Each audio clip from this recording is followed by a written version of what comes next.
Rural Americans deserve access to the best of what our nation has to offer, especially health care. Across every state and every community, America's rural hospitals are the first line of defense, protecting our families, neighbors, and loved ones. No matter where you live, hospital care doesn't clock out. They're there 24 hours a day, 7 days a week, 365 days a year. Each year, America's over 5,000 hospitals care for millions of patients, providing 24/7 emergency care, delivering babies, cancer treatments, and other life-saving care that patients rely on. Behind every one of those patients are doctors, nurses, and caregivers working tirelessly to keep people healthy and safe. Hospitals are our community's lifelines. They employ our neighbors and keep our families healthy. But now, some in Congress are threatening access to care. Tell Congress, protect patient care to keep America strong. Don't cut rural health care.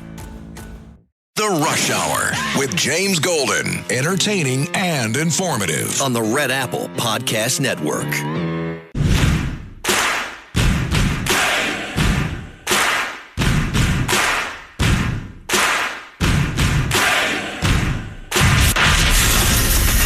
Attention Ditto Heads. Attention Bo Scouts. Goes by the pseudonym Bo Snerdley. It's time for the Soul of Excellence. He is a radio host here in New York. The Rush Hour is on the air. Rush. Now here's James Golden. At the heart of this path is a property tax increase. This would effectively be a tax on working and middle-class New Yorkers who have a median income of $122,000. The second path also requires us to raid our reserves. It would mean withdrawing $980 million from our city's rainy day fund in fiscal year 2026 and $229 million from the Retiree Health Benefit Trust in fiscal year 2027. These are steps that have been taken before, but only in moments of extraordinary external crisis. Mayor Bloomberg's response to the 2008 financial collapse, and Mayor de Blasio's response to the enormous revenue shortfall caused by the pandemic. We do not want to have to turn to such drastic measures to balance our budget.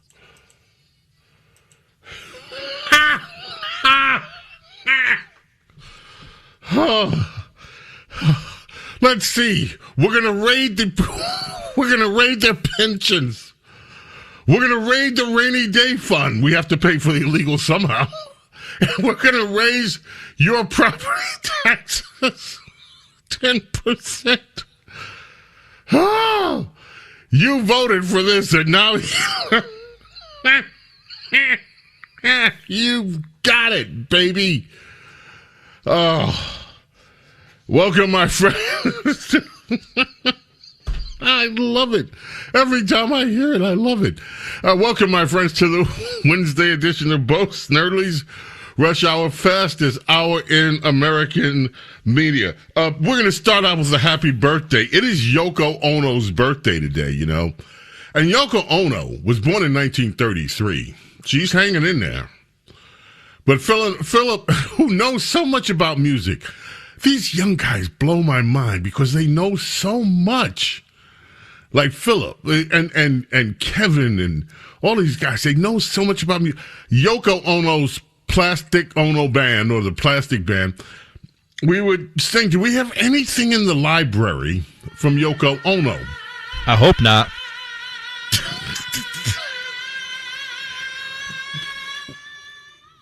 I guess we did. That was Yoko. Yeah, was that recorded when a car ran over her foot? What was that?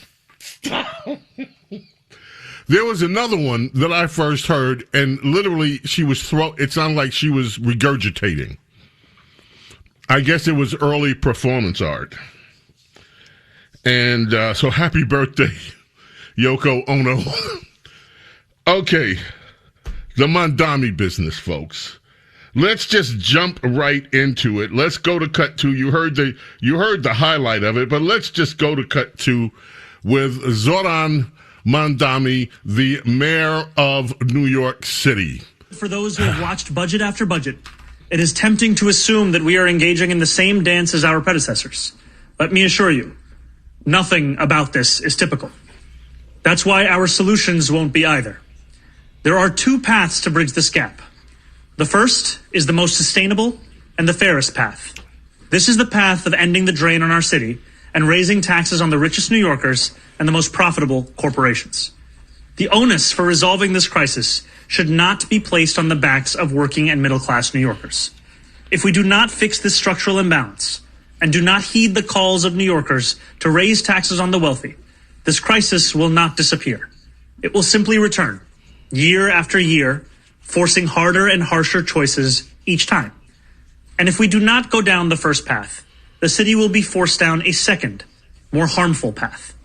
Faced with no other choice, the city would have to exercise the only revenue lever fully within our own control. We would have to raise property taxes. And there you have it.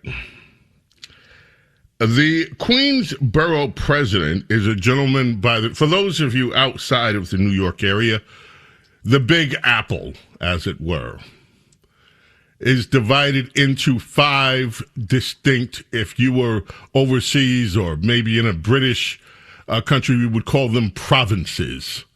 In New York, we call them boroughs. The boroughs. You have the borough of Staten Island, or Richmond, actually, borough of Richmond. You have the Kings and Queens counties, the boroughs of Queens. Yes, Kings and Queens counties. Queens is Queens County, Kings is Brooklyn. So you have the borough of Brooklyn and the borough of Queens. Then you have the borough of the Bronx. And, of course, the borough of Manhattan. All 5 of those comprise the Big Apple, New York City, the 5 boroughs. Queens is an interesting borough. Queens was the first major, it's a city unto itself. Back in the 90s, I want to say, could have been the 80s, but I believe it was the 90s. For the first time, the median income of Black Americans in the borough of Queens was higher than any other group. It is Southeast Queens particularly, and I grew up in Southeast Queens. You have, and part of what contributed to this was an influx of our neighbors from the Caribbean nations, especially the West Indies. And let me tell you, folks, these are some industrious people. Industrious, highly educated, a lot of liberals, sadly, but highly educated, highly entrepreneurial in spirit, and many of them flocked to Queens, especially in the areas of Laurelton, Cambria Heights, St. Albans, Springfield Gardens, and the like in Queens. And it is their legacy, along with the native Black Americans that resided in Queens. My family was among the first, moved there in the 1950s. It was still mostly a white, all of it, Queens white. And then white flight came. You know, we got some moving in. Let's move out. All my little white friends disappeared, Danny Boy and all the rest. We're getting out of here. Moving to Breezy Point, moving to wherever. They left. And slowly, it didn't happen. At first it started slowly, and then it picked like an avalanche. Entire sections of Queens became all Black. Then you had other waves, like the Caribbean wave. Then you had waves of other immigrant populations from India, from Asia, from all over. You have other areas, some of the Russians, as you know, settled in to Brooklyn. And then you had a contingent of others. People moved into Bay Ridge. And so New York has this amazing history. It is truly a melting pot. But, I'll digress. Black residents in Queens are a major population force.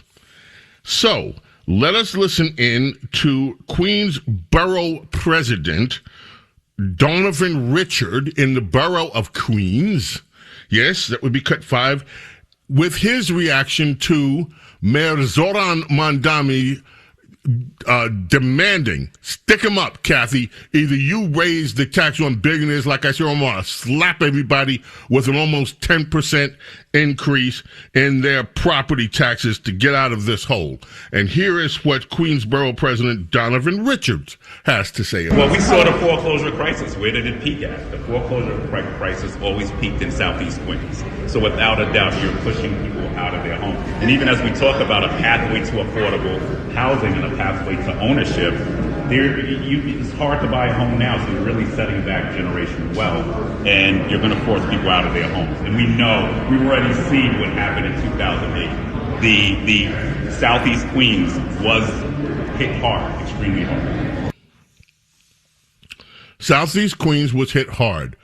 You do this, you're going to force people out of their homes because they will not be able to afford this humongous tax bill. Now, there was a candidate for city council. Her name is Latina Brown. I doubt whether Latina is a Republican. I doubt whether she even well, that's not fair. I don't know her. I don't know whether she knows any Republicans or not. You know, Queens used to have a Republican Party in Southeast Queens.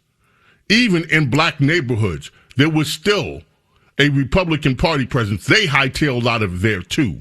They got the hell out of Dodge after it became overwhelmingly. I don't know whether some Republicans have wandered back in now. I think maybe a few. But for a long time, they just vanished.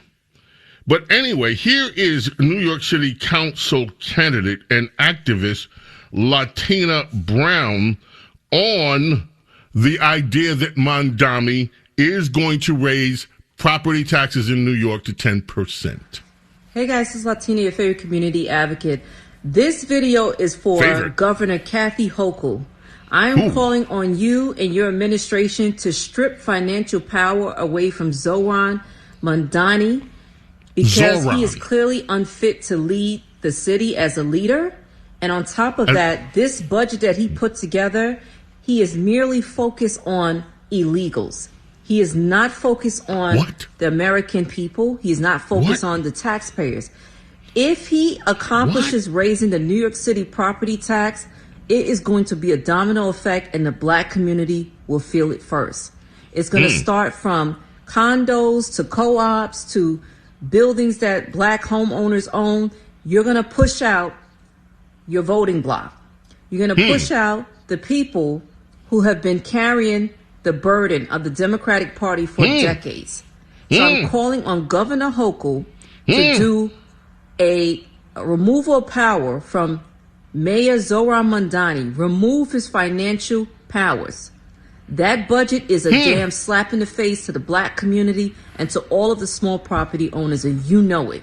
City Council, do the right thing and shut down that preliminary budget. You already know what's going to happen. That whole, you're going to raise the taxes for people that make over $122,000 a year is a damn joke, and you know it. There are people who are barely making ends meet. So you're going to hit them with additional taxes? Really?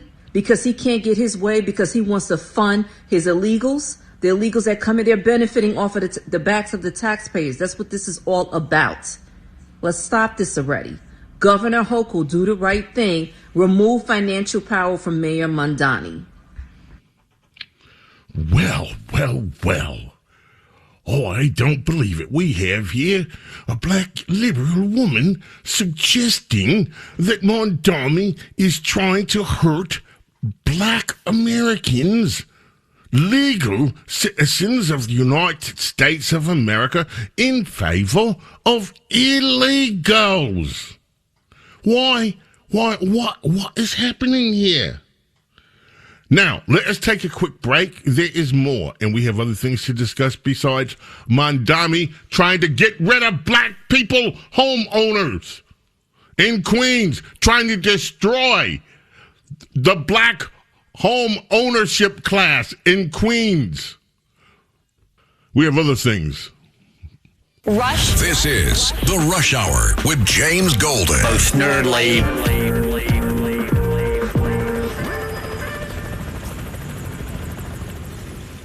The Rush Hour with James Golden. Entertaining and informative. On the Red Apple Podcast Network.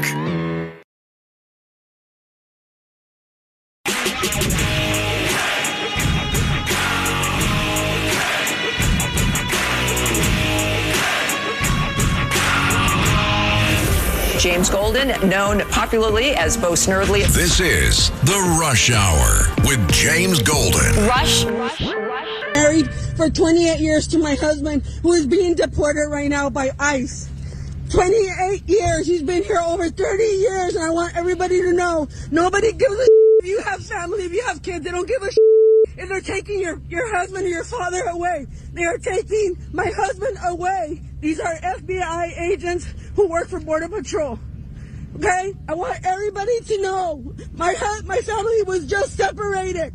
They have taken my kid's father and they don't give a They have taken my husband away. I want everybody to know. They have taken my husband away. They don't care if they're separating family. Please, somebody, I need somebody to help me. I want everybody to know what they're doing. They are taking my husband away. They don't give a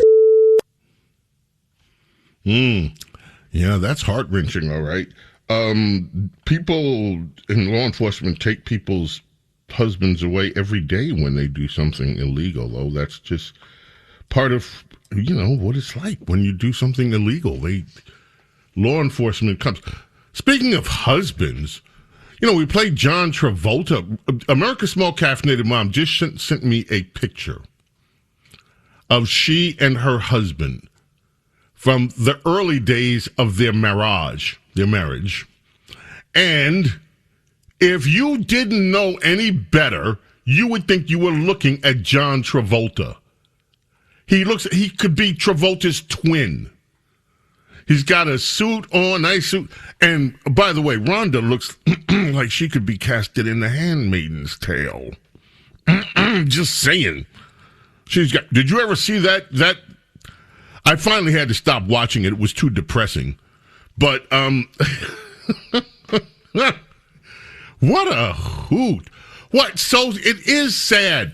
I just got something from Debbie Duhame about the cut with the woman. They're taking okay, let me just ask. Yes, it is heart-wrenching. I said that to hear this woman. They're taking my husband away. We have never seen these types of videos on social media when the police show up at the house to arrest somebody. My husband has been in the country 28 years. They just took him away. What did he do? He committed a crime. They're taking him away. They're separating. We don't see that. This is what happens when you are apprehended having broken the law. Is it sad? Yes, it's sad. Are we not supposed to enforce the law because it's sad? This happens every day in America. We'll be back, folks. James Golden, Snerdley. Whatever you do, stay right there. Don't go away. The Rush Hour with James Golden. Entertaining and informative. On the Red Apple Podcast Network.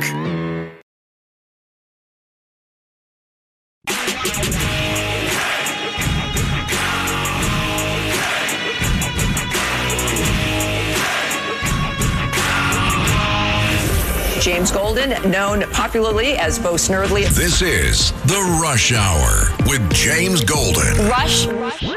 Ladies. Hello, ladies. Ladies, please pay attention to your fellow lady here coming up in a moment. And please tell me, you can text me, you can email me, whatever, or we can talk about it Saturday. Please tell me what advice you would give to this woman, especially if you're like Princess Di, like Lady Benedict, like the Countess of Conspiracy, like America's Small Caffeinated Mom. Ladies, or these beautiful, we have so many beautiful, wonderful ladies in this audience. Please tell me what advice you would give to this woman. Hi. Hi. This is my Hi. first TikTok, so Okay. Hi. I'm kind of nervous to post this, but I'm just wondering if there's anyone else out there like me who is married to a MAGA. I have been thinking about leaving since the election, and we ended up going to counseling, which honestly really doesn't help because I'm not going to change my views and he's not going to change his views. I don't really see any other way out of this except for divorce. I don't know what to do. It's painful. I still love him. And I honestly did think that once this crazy person took office and all of these things started happening to our country, which they are now, my husband would see it and he would say, damn, maybe not even admit he's wrong, but just, damn, no, I'm not on this side. But he appears to be doubling down and making excuses for what is going on. And I don't know, I live in reality, and yeah, you do. I can't split my world and live in reality and also live in this fantasy that everything is fine. Is anyone with me? Any advice? I wonder what advice you would give to her. That's just a shame. What advice would you give to this woman? Well, some women wouldn't do anything for you. They'd get a divorce. I wonder if any women... Are you married to a MAGA? Are you married to a MAGA? James Golden Snerdley with you here. We went through Mamdani, and I'm going to tell you something. What he's doing, folks, is disgraceful. This has real-world impact on people. Never once do you hear any of these Democrats say, you know what, we are spending too much money. It's time for the austerity budget. Yeah. Carlos, you ought to know this because, let me tell you something. In Greece... Carlos hails from Greece, my friends. When you were a young child in Greece, and you may not remember any of this, the country went damn near bankrupt. And they had to have, the world was, I think, shocked by the level of the spending cuts that they did to regain their fiscal sanity as a nation. There were news stories about it for weeks and months on end, and massive protests because they had to cut spending like very few governments cut spending in order to maintain their fiscal stability as a nation. I was not that young, and they were still dealing with the aftermath of it. I want to say until 5 or 6 years ago.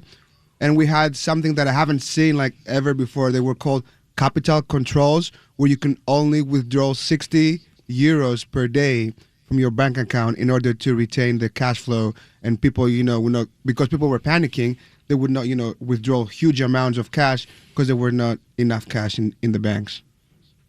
Wow. So they limited how much money? 60 euros per day. Wow.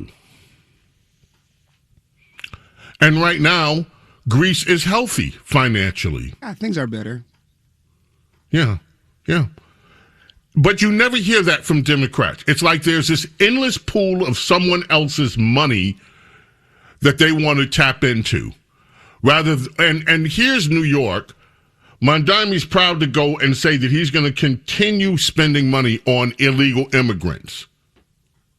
People that don't even belong in this nation, and drive out American citizens, particularly black citizens in Queens. It's not only going to affect black people, but in Southeast Queens, which, by the way, is Alexandria Ocasio's district, as well as the Bronx.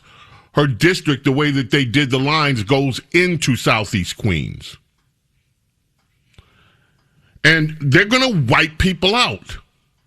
And I just wonder, you guys voted for this? All righty then, you voted for this. Okay, let us go to another Democrat mayor of another major city. You've got New York. Now let's go out to the left coast of America, cut one, and take a quick visit with Mayor Karen Bass. She is asked, that is a Ebonic question, my friends.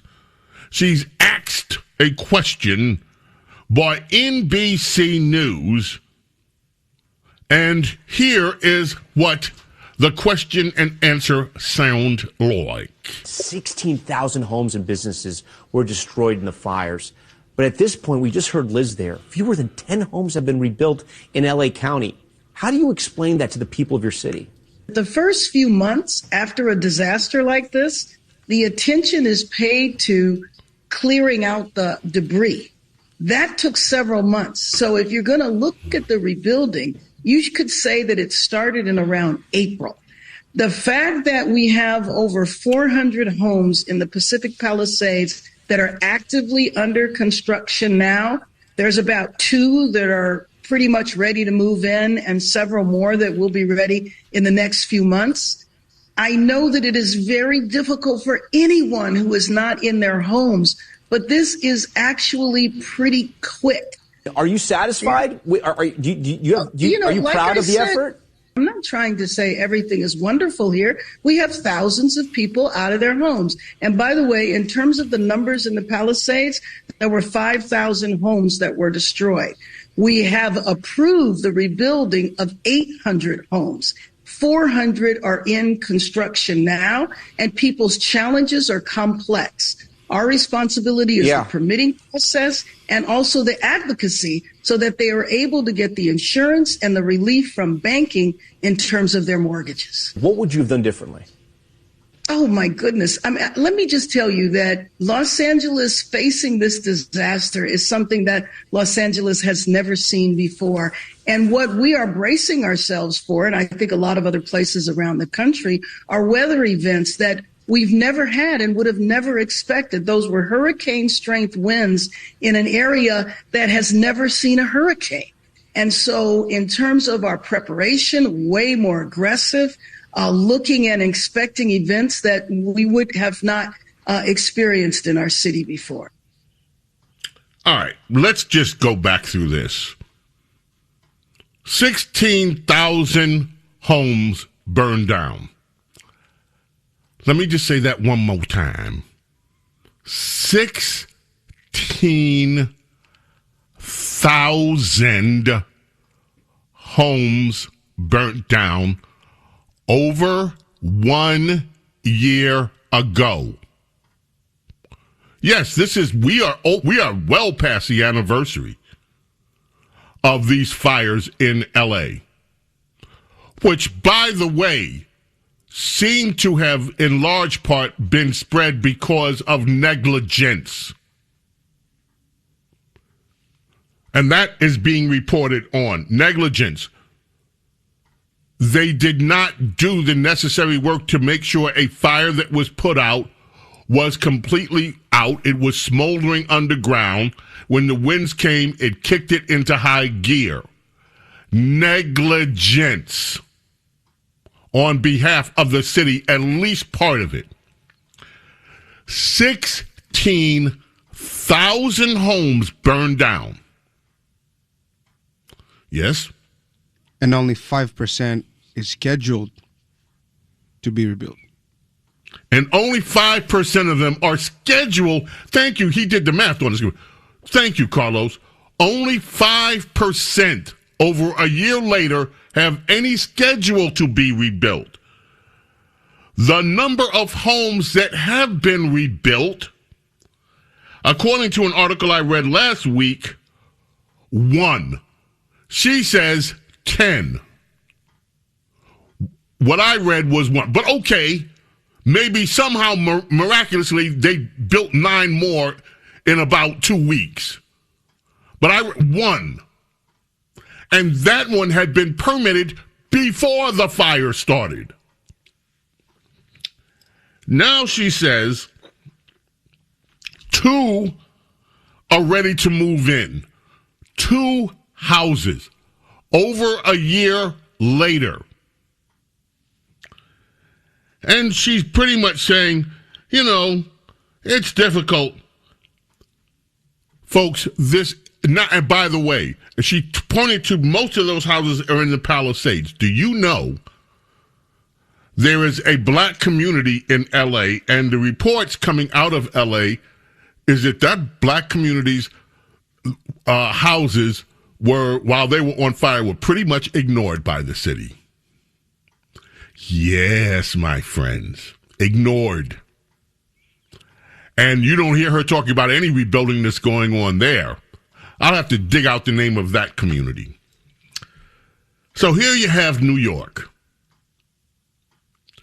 Zohran Mamdani is about to sock it to all New Yorkers, hardest hit people of color, who they are fine with chasing out of their houses with high taxes. In Los Angeles, everybody gets slammed, but apparently, the way we're reading the latest coming out of the fires, people of color, hardest hit. Again, what does all of this tell you about your Democrat Party leadership, my friends? I'm just axing. Now, we had some other things in here. You know, Stephen Colbert is making a big deal because he wanted to have this guy, what's his face, is running against Jasmine Crockett. The FCC raised eyebrows over at CBS. You guys going to do equal time? And this guy's panties are in a bunch. Went on the air slamming CBS. I don't know, why don't they just get rid of this guy now? Equal time. Just so everybody, radio has to live by equal time rules in political elections. All of us that do shows, Red Apple Media is serious about making sure that everything is letter of the law perfect. And each election season, we are given the legal advice about equal time and what you do. And so unless you're going to let all parties do, at certain points, you can't do interviews unless you're going to do equal time. And this guy's acting like some kind of prima donna, panties in a bunch, because now he has to actually obey the law of the public airwaves. And I just want to add a caution. It's not just equal time for Democrats, Colbert. If nobody ever told you, if you want to put on these Democrats, somebody needs to check that you're putting on an equal number of Republican candidates vying for the same office too. Not just Democrat. The lazy days of Democrat ignoring the law are apparently over. So get your panties unbunched and deal with it. Everybody else in broadcasting has to deal with it. I'm getting some advice on that woman who's married to the MAGA, who might have to divorce him. I still love him, but I'm going to divorce him because he's such a... There isn't a couple that agrees with everything. I'm sure he's contemplating the same. Focus up on what brought them together and leave politics aside. And if that doesn't work, bang your head against the wall and knock some sense into yourself. That advice, see, I like that. Leave the politics out of it. You know, James Carville and Mary Madeline have been married for I don't know how long. You talk about two people that are the complete opposite. And they managed to have a beautiful, wonderful marriage together. There isn't a couple that agrees with everything. I'm sure he's contemplating the same. Focus on what brought them together. Leave the politics out of it, aside. If that doesn't work, bang your head against the wall and knock some sense into yourself. That is from the Countess of Conspiracy. Like that. Keep it right here. Fastest hour in American radio continues. Rush. This is The Rush Hour with James Golden. Bo Snerdley.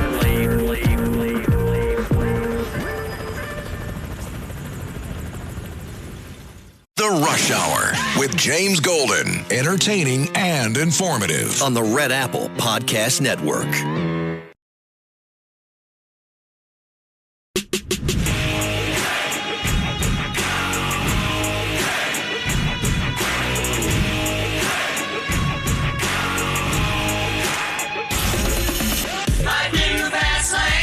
It's The Rush Hour with James Golden. Goes by the pseudonym Bo Snerdley. Rush.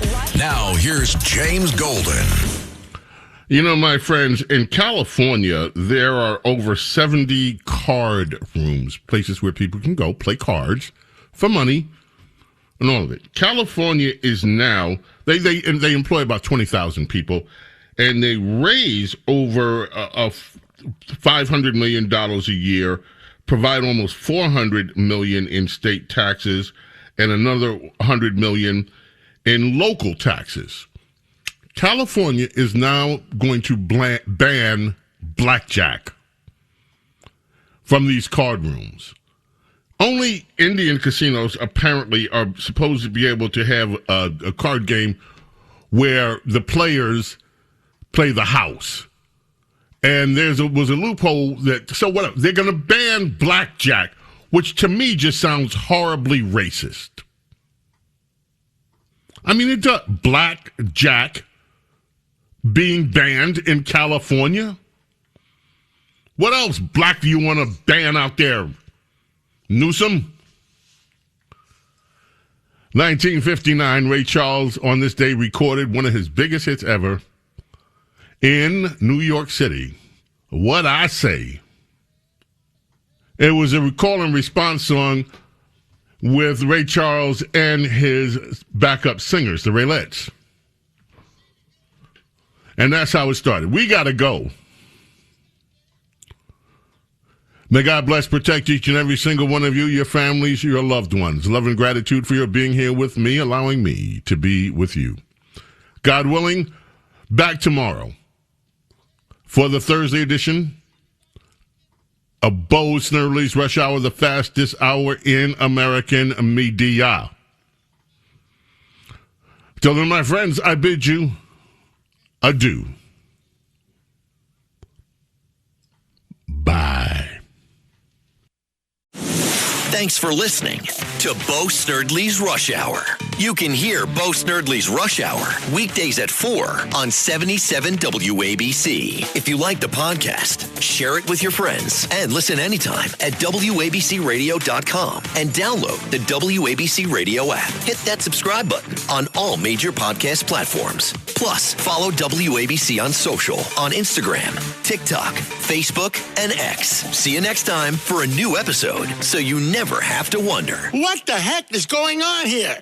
Rural Americans deserve access to the best of what our nation has to offer, especially healthcare. Across every state and every community, America's rural hospitals are the first line of defense, protecting our families, neighbors, and loved ones. No matter where you live, hospital care doesn't clock out. They're there 24 hours a day, 7 days a week, 365 days a year. Each year, America's over 5,000 hospitals care for millions of patients, providing 24/7 emergency care, delivering babies, cancer treatments, and other life-saving care that patients rely on. Behind every one of those patients are doctors, nurses, and caregivers working tirelessly to keep people healthy and safe. Hospitals are our community's lifelines. They employ our neighbors and keep our families healthy. But now, some in Congress are threatening access to care. Tell Congress, protect patient care to keep America strong. Don't cut rural health care.